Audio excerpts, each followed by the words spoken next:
മുണ്ടത്തിക്കോട് ദുരന്തത്തിന്റെ പശ്ചാത്തലത്തിൽ തൃശൂർ പൂരം ആഘോഷമില്ലാതെ നടത്താനാണ് ഇപ്പോഴത്തെ ആലോചന. ഇക്കാര്യത്തിൽ ദേവസ്വം വകുപ്പിന്റെ യോഗം നാളെ ചേരും. പാറമേക്കാവ് തിരുവമ്പാടി ദേവസ്വങ്ങളുടെ അഭിപ്രായം കേട്ട് തീരുമാനമെടുക്കുമെന്നാണ് ദേവസ്വം വകുപ്പ് മന്ത്രി PN വാസവൻ അല്പം മുമ്പ് പ്രതികരിച്ചത്.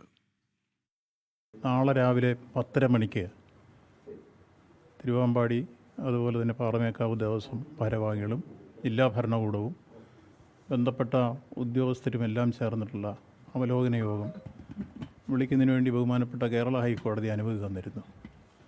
അതനുസരിച്ച് നാളെ രാവിലെ 10:30 ഞാൻ ഈ യോഗം വിളിച്ചിട്ടുണ്ട്.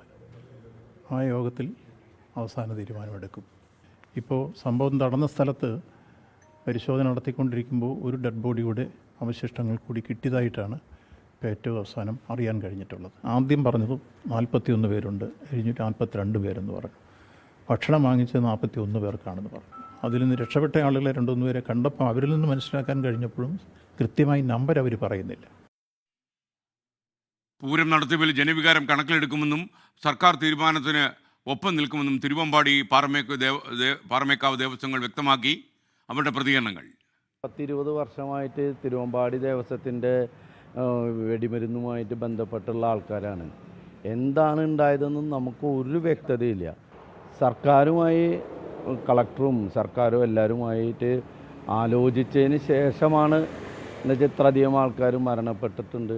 നമ്മുടെ ആഘോഷ കമ്മിറ്റിയിലെ കുട്ടികൾ മരിച്ചിട്ടുണ്ട്. അപ്പോൾ എല്ലാം കൂടി ആലോചിച്ച് പോലീസും സർക്കാരും ഒക്കെ ആലോചിച്ച് മന്ത്രിമാരൊക്കെ ആലോചിച്ചതിന് ശേഷമാണ് അടുത്തൊരു നടപടി ഉണ്ടാവുള്ളൂ. അന്വേഷിക്കണം, എന്താണ് ഉണ്ടായതെന്ന് അന്വേഷിക്കേണ്ടത്. അതൊരു നാടിൻ്റെ അല്ലെങ്കിൽ മരിച്ചുപോയ കുടുംബക്കാരോടെങ്കിലും പറയേണ്ടതല്ലേ എന്താണ് ഉണ്ടായേ. വളരെ അധികം ദുഃഖകരമായിട്ടൊരു സംഭവമാണ് ഇന്നലെ നടന്നത്. ജില്ലാ ഭരണകൂടം ആയിട്ട് ആലോചിച്ച് എന്താ വേണ്ടതെന്നുള്ളത് വളരെയധികം ആലോചിച്ചിട്ട് വേണം ചെയ്യാൻ.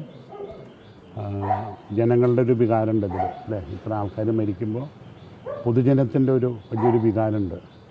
അതും കണക്കിലെടുത്ത് ആചാരങ്ങളും കണക്കിലെടുത്തുകൊണ്ട് ഒരു ബാലൻസ്ഡായ അപ്രോച്ചാണ് ഞങ്ങൾ ഉദ്ദേശിക്കുന്നത്. അല്പസമയത്തിനകം പ്രത്യേക മന്ത്രിസഭാ യോഗം ഓൺലൈനിലായി ചേരും. സാമ്പത്തിക സഹായം ഉൾപ്പെടെയുള്ള കാര്യങ്ങളിൽ തീരുമാനം വരും. കൂടുതൽ വിശദാംശങ്ങളുമായി തൃശ്ശൂരിൽ നിന്ന് ശ്രീജിത്ത് ശ്രീകുമാരൻ ചേരുകയാണ്. ശ്രീജിത്തെ, പൊതുവേ ഈ ഈ ദേവസ്വങ്ങളുടെ ഒരു തീരുമാനം എന്ന് പറയുന്നത് പൂരം നടത്താൻ തന്നെയാണ്. വെടിക്കെട്ടില്ലാതെ പൂരവുമായി മുന്നോട്ട് പോകുക, അതാണോ തൃശ്ശൂരിലെ ജനങ്ങൾ ചിന്തിക്കുന്നതും? SKN അങ്ങനെയല്ല ദേവസ്വം ബോർഡ് അധികൃതർ പറയുന്നത്. അവരൊരു ഞെട്ടലിലാണ്. തിരുവമ്പാടി ദേവസ്വത്തിൻ്റെ മഗസിൻ പുരാല, അതായത് ഈ വെടിക്കെട്ട് പുരയിലാണ് അപകടം നടന്നത്. അവർ മാത്രമല്ല പാറമേക്കാവ് ദേവസ്വവും ആശങ്കയിൽ തന്നെയാണ്. എന്തായാലും ഈ കമ്മിറ്റി യോഗം നാളെ ചേരുന്നുണ്ട്. ഇന്ന് വൈകുന്നേരം പാറമേക്കാവിൻ്റെയും തിരുവമ്പാടിയുടെയും യോഗങ്ങൾ ചേരും. അതിൽ അവർ തമ്മിലൊരു സമവായത്തിൽ എന്തായാലും എത്തും. അതിനുശേഷം നാളെയാണ് ഇത്തരത്തിൽ ദേവസ്വം വകുപ്പ് യോഗം വിളിച്ചിരിക്കുന്നത്. 2 ദേവസ്വങ്ങളുടെയും അതുപോലെ തന്നെ റവന്യൂ പ്രതിനിധികളുടെയൊക്കെ യോഗം.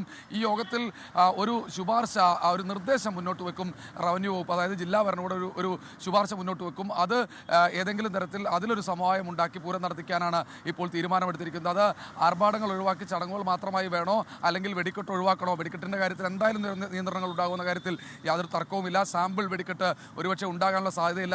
24 സാമ്പിൾ വെടിക്കെട്ട് നടക്കേണ്ടതാണ്, അതുണ്ടാകാനുള്ള സാധ്യതയില്ല. എന്തായാലും നാളത്തെ യോഗത്തിൽ ഇത്തരത്തിലുള്ള തീരുമാനങ്ങൾ എല്ലാം ഉണ്ടാകും. അല്പസമയത്തിനകം തന്നെ മന്ത്രിസഭാ യോഗം ചേരുന്നുണ്ട്. ഓൺലൈനായി ചേരുന്ന ഈ മന്ത്രിസഭാ യോഗത്തിൽ മന്ത്രി K രാജനും അതുപോലെ തന്നെ VN വാസവനും തൃശ്ശൂരിൽ നിന്നാണ് പങ്കെടുക്കുന്നത്. അതിനുശേഷം കളക്ടറേറ്റിൽ വെച്ച് ഈ മന്ത്രിസഭാ യോഗത്തിൽ ഈ തീരുമാനവുമായി ബന്ധപ്പെട്ട കാര്യങ്ങൾ വിശദീകരിക്കാമെന്നാണ് മന്ത്രി VN വാസവൻ അറിയിച്ചിട്ടുള്ളത്. SKN. Okay, thank you. Sreejith ശ്രീകുമാരാണ് വിവരങ്ങൾ നൽകിയത്.